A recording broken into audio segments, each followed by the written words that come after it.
Hi friends, हूँ भावना राठौड़। मारी channel में तमारू स्वागत है।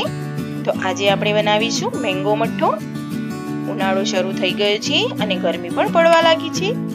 જો તમારે પણ આ ગરમીની સિઝનમાં ઠંડુ ઠંડુ ખાવાની ઈચ્છા થતી હોય તો એકવાર જરૂરથી જોજો આ રેસીપીને।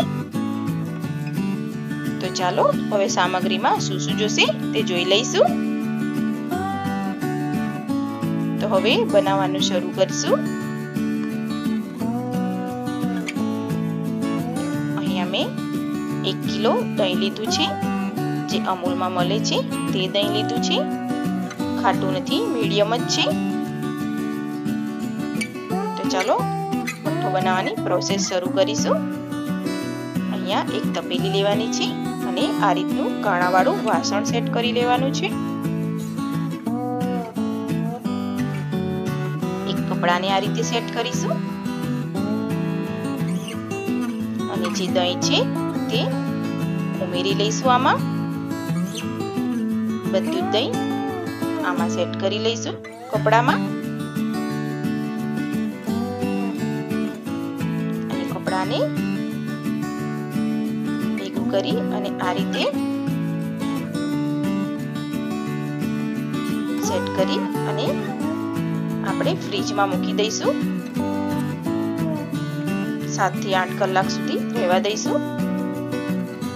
સવારે આ રીતે પ્રોસેસ કરી લો તો પછી રાત્રે મઠ્ઠો બનીને તૈયાર થઈ જાય છે। પછી હવે આપણે ઢાંકણ ઢાંકી અને મૂકી દઈશું અને 7 થી 8 કલાક થઈ ગયા છે। અને જોઈ શકો છો દહીં આપણું એકદમ કોરું થઈ ગયું છે। 7 થી 8 કલાકમાં આ રીતનું દહીં કોરું પડી જાય છે અને બધું જ પાણી નીતરી જાય છે। तो हवे आपणे एक बाउल में आ दही ने लई लईशुं।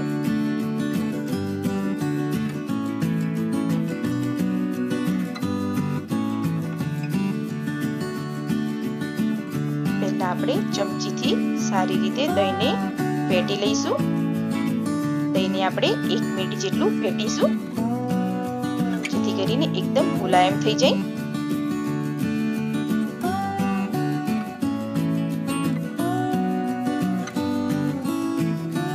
હવે આપણે અહીંયા દળેલી ખાંડ ઉમેરીશું।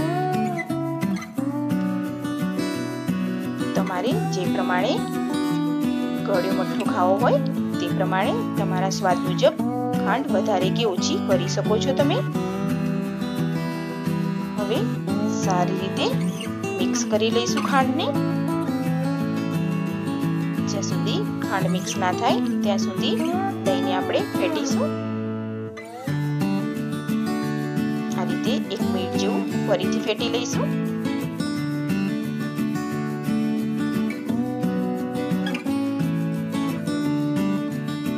आ रीते मठ्ठो बनाववाथी फटाफट बनी पण जाय छे अने खूब ज टेस्टी लागे छे।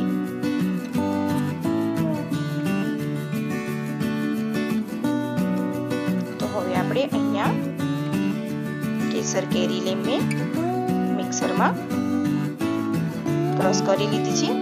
पाणी नहीं उमेर्યું। एकली केरी ज क्रश करवानी छे। अड़धी उमेरी अने मिक्स करी लईशुं अने फरी जोसे तो आपणे उमेरीशुं अने पण आपणे 1 मिनिट जेवुं फेटी लईशुं। आ रीते आ मठ्ठो बनाववाथी खूब ज स्वादिष्ट लागे छे। તમે પણ એકવાર જરૂરથી ટ્રાય કરજો।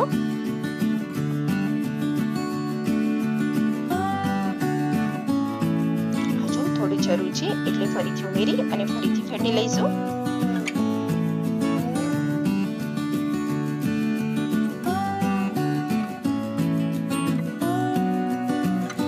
આ પ્રોસેસ આપણે સાંજના ટાઈમે કરી લઈએ તો રાત્રે જમતી વખતે મઠ્ઠો બનીને તૈયાર થઈ જાય છે।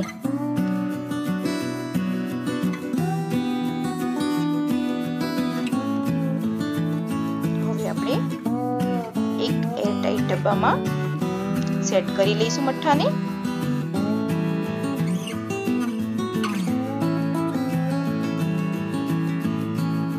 आ रीते बधुं ज मठ्ठुं आपणे डब्बा में सेट करी ફ્રીજમાં મૂકી દઈશું. 5 થી 6 કલાક જેવો સમય લાગશે.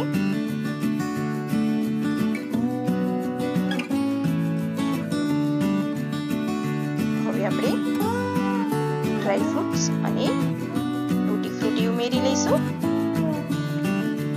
આ ટૂટી ફ્રૂટીની રેસીપી તમારે જોઈતી હોય તો મારી ચેનલમાં જઈને મારે આ ટૂટી ફ્રૂટીના વિડીયો આપેલો છે, તેને તમે જોઈ શકો છો. હવે ઢાંકણ ઢાંકી અને 5 થી 6 કલાક ફ્રીજમાં મૂકી દઈશું. તો 5 થી 6 કલાક થઈ ગયા છે અને આપણો મેંગો મઠો બનીને તૈયાર થઈ ગયો છે. જોઈ શકો છો ફ્રેન્ડ, કેટલો ટેસ્ટી દેખાય છે. જેટલું ટેસ્ટી દેખાય છે એટલું જ ખાવામાં પણ ટેસ્ટી લાગે છે આ મઠો. તો તમે પણ એકવાર જરૂરથી ટ્રાય કરજો આ રેસીપી. ખૂબ જ ટેસ્ટી લાગે છે. જો તમને મારી આ રેસીપી પસંદ આવી હોય તો કોમેન્ટમાં જરૂરથી કહેજો મને કે કેવી લાગી આ રેસીપી. જો તમને મારી આ રેસીપી પસંદ હોય તો મારા વિડીયોને લાઈક કરો, વધુમાં વધુ શેર કરો અને હા, મારી ચેનલને સબસ્ક્રાઇબ કરવાનું ભૂલશો નહીં. અને બાજુમાં બેલ આઇકન બટન છે તેને પણ પ્રેસ કરી લેજો, જેથી કરીને મારી આવી અવનવી રેસીપી સૌથી પહેલા તમારા સુધી પહોંચે. તમે આ રેસીપીને છેલ્લે સુધી જોઈ તે બદલ તમારો ખૂબ ખૂબ આભાર. તો આજે બસ આટલું જ. હવે ફરી મળીશું એક નવી રેસીપી સાથે. Thank you.